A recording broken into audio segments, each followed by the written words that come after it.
రీసెంట్గా సోషల్ మీడియాలో ఒక విషయం గురించి బాగా మాట్లాడుకుంటున్నారు అనమాట. ఏంటంటే 1941 క్యాలెండర్ అలాగే 2025 క్యాలెండర్ అయితే సేమ్ అని చెప్పి అందరూ మాట్లాడుకుంటున్నారు. అది నిజమే అనమాట. అండ్ ఇదేమి ఫస్ట్ టైం అయితే ఏం కాదు, ఎందుకంటే ఎవరి 28 ఇయర్స్కి ఒకసారి ఇలా జరుగుతుందనమాట. ఇప్పుడు మనం ముందుగా చూసుకున్నాం అనుకో 1969 క్యాలెండర్ అలాగే 1997 క్యాలెండర్ కూడా సేమ్ అనమాట. బట్ ఇప్పుడు 1941 గురించి 2025 గురించి ఎక్కువగా ఎందుకు మాట్లాడుకుంటున్నారంటే 1941లో కొన్ని డిజాస్టర్స్ అయితే జరిగాయి అనమాట.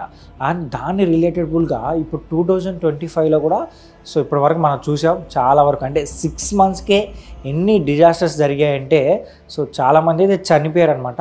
ఇంకా 6 మంత్స్ ఉంది. ఈ 6 మంత్స్లో ఏం జరగబోతుంది అనేది చాలామందికి అయితే భయం వేస్తుందనే చెప్పాలి. అండ్ ఇప్పుడు 1941లో జరిగిన డిజాస్టర్ గురించి మనం మాట్లాడుకున్నాము అంటే మెయిన్గా సెకండ్ వరల్డ్ వార్ ఈ ఇయర్లోనే బాగా రైజ్ అయిందనమాట. అందుకు కారణం ఏంటంటే అమెరికాకు చెందిన పేర్ల్ హార్బర్ పైన ఒక దాడి చేసిందనమాట. ఆ దాడిలో సుమారుగా అమెరికాకు చెందిన 2400 మంది సైనికులు అయితే చనిపోయారు. అండ్ ఇది ఒక పెద్ద సంఘటన అనే చెప్పాలన్నమాట. అంతమంది చనిపోవడం అంటే సో చాలా బాధాకరమైన విషయమే చెప్పుకోవాలి. అండ్ అక్కడితో సెకండ్ వరల్డ్ వార్ అయితే మాత్రం చాలా రైజ్ అయింది. అమెరికా కంట్రీ కూడా అఫీషియల్గా వార్లోకి అయితే ఎంటర్ అయింది. ఇంకా ఆ తర్వాత మీకు తెలిసిందే కదా. అండ్ 1941లో చాలా న్యాచురల్ డిజాస్టర్స్ కూడా జరిగాయి. భూకంపాలు రావడం కానీ చాలామంది చనిపోవడం కూడా జరిగిందనమాట. సో ఇప్పుడు మనం 2025కి వచ్చినామంటే సో మనం ప్రత్యేకంగా మళ్ళీ మాట్లాడుకోని అవసరం లేదు, ఎందుకంటే ఇయర్ స్టార్ట్ అయినప్పటి నుంచే డిజాస్టర్స్ జరిగాయి అనమాట. సో మనం ఇయర్ స్టార్టింగ్లో చూసుకున్నామంటే వైల్డ్ ఫైర్, ఈ వైల్డ్ ఫైర్ వల్ల చాలామంది చనిపోయారు. అలాగే ఎన్నో ఇల్లులు కాలిపోవడం కానీ అడవి కాలిపోవడం కానీ చాలా జరిగిందనమాట. ఆ తర్వాత మహాకుంభమేళలో స్టాంపేడ్ జరిగి అక్కడ కొంతమంది చనిపోయారు. తర్వాత ఢిల్లీ రైల్వే స్టేషన్లో స్టాంపేడ్ జరిగింది, అక్కడ కొంతమంది చనిపోయారు. అండ్ రీసెంట్గా ఆర్సీబీ కప్పు గెలిచిన తర్వాత బెంగళూరులో కూడా స్టాంపేడ్ జరిగింది కదా, సో అక్కడ కూడా కొంతమంది చనిపోవడం జరిగింది. అండ్ టెర్రరిస్ట్ అటాక్, సో మన ఇండియా పైన పాకిస్తాన్ వాళ్ళు చేసిన టెర్రరిస్ట్ అటాక్ వల్ల సో అక్కడ కొంతమంది అయితే చనిపోయారనమాట. ఆ తర్వాత ఇండియా పాకిస్తాన్ వార్ జరిగింది. ఆ తర్వాత రీసెంట్గానే అహ్మదాబాద్లో ప్లెయిన్ క్రాష్ జరగడం కానీ అక్కడ చాలామంది చనిపోవడం కానీ ఇలా చాలా డిజాస్టర్స్ అయితే జరిగాయి అనమాట.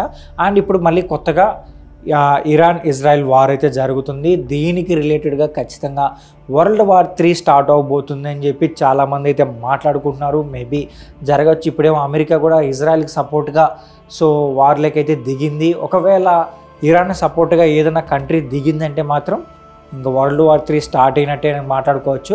బట్ ప్రజెంట్ ఇరాన్కి జస్ట్ మాట్లాడుతున్నారు కానీ ఏ కంట్రీ అయితే సపోర్ట్గా రావట్లేదు అనమాట. అంటే వార్లోకి దిగట్లేదు, బయట ఉండి మాట్లాడుతున్నారు.